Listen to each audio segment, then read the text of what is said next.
obviously 24 hours earlier, just over 24 hours earlier, we'll have the Premier Intermediate hurling final between Bruff and Monaleen. And to be fair, the Premier Intermediate final, has been the best competition in Limerick, bar none, since its inception in 2014.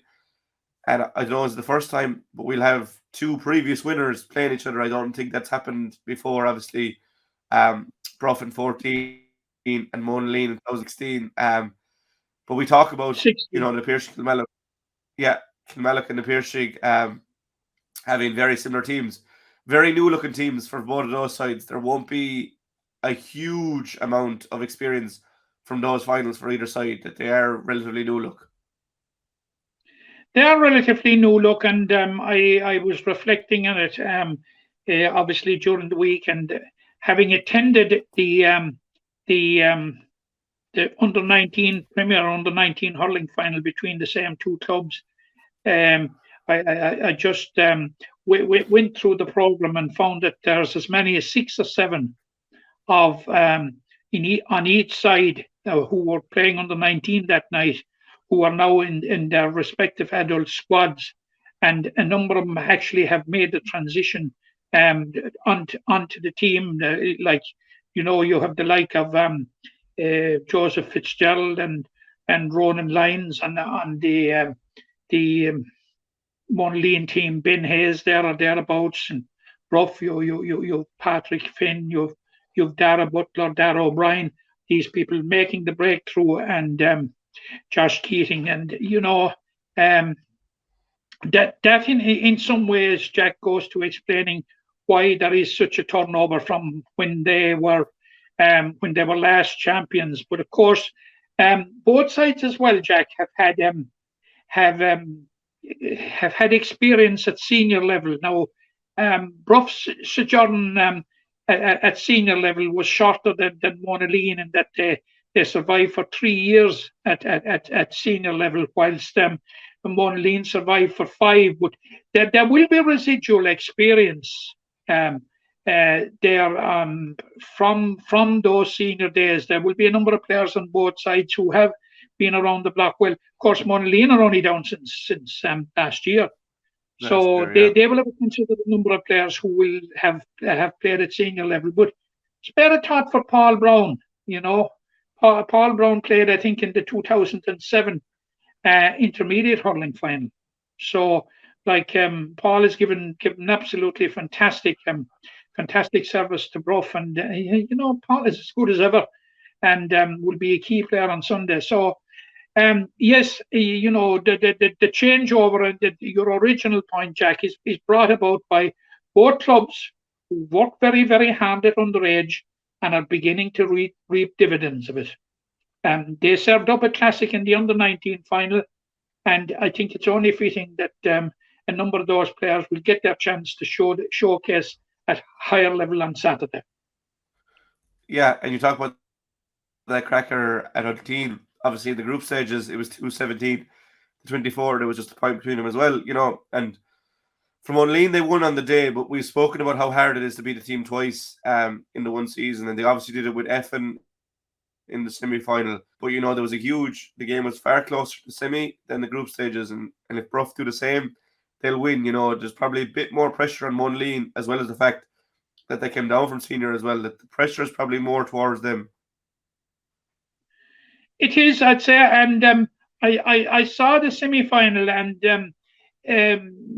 between Effin and Monaleen, and Jack, I made the point, I think, as recently as last week or the week before, that you had a confluence of events in the final group game where you had Monaleen at their very best, and you had a no-show from Effin on the day, and that gave a distorted result, because I think the semi-final is far more reflective of where Monaleen and Effin are at.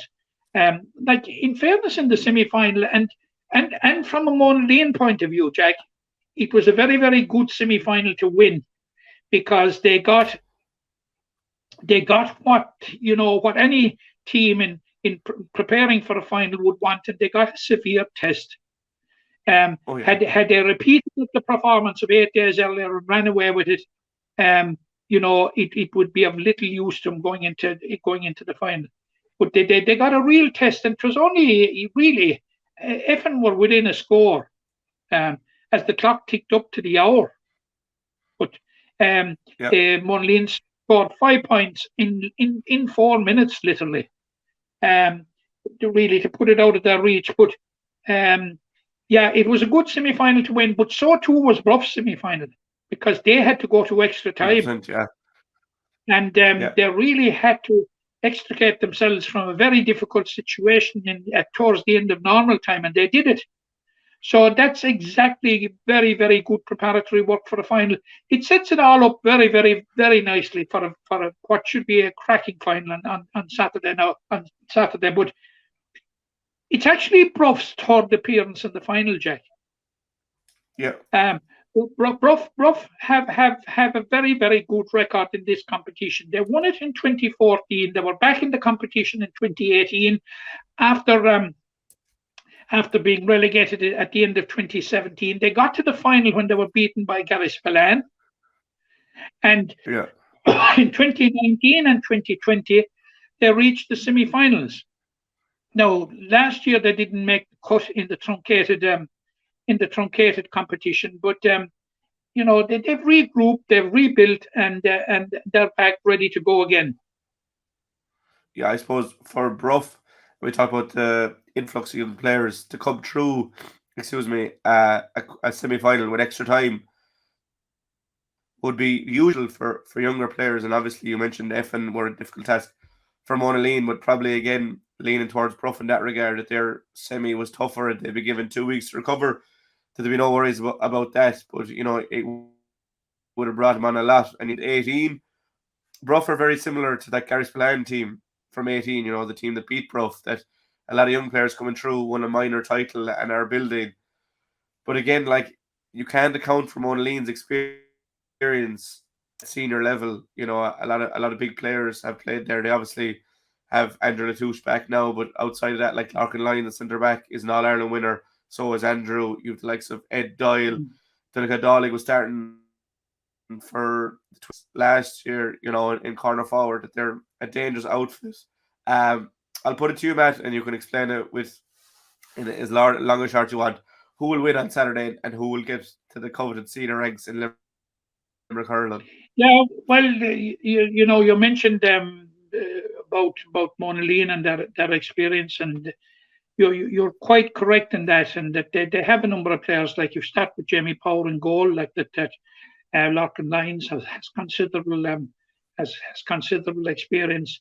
But who's who to me is having a fantastic year, and is one to watch in Sunday's final or Saturday's final, I beg your pardon, would be Ed Doyle, and he's having a very, very good year. Marco Dwyer is a serious forward, and Donegal Dawley, of course, played in the All-Ireland final with Limerick at under 20 level, and then your players like Simon Griffin, Dara Golden, O'Mahony, who've been around a bit and who have been experienced.